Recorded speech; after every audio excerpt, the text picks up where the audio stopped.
তার জন্মদিন পালন করি, এটা আমরা করে থাকি।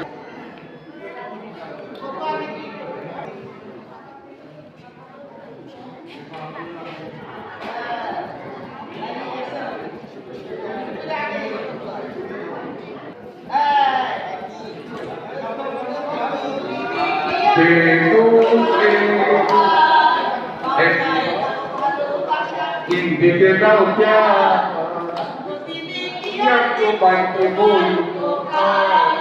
বাংলায় নাও ভালোবাসা, দিতে দাও ধন্যবাদ Bitu. Happy birthday to you. 47তম জন্মদিন মেহেদি মিঠুন, 47তম জন্মদিনে মেহেদি মিঠুন সবার কাছে দোয়া প্রার্থনা করছেন এবং সবাই দোয়া করবেন মেহেদি মিঠুন জন্য।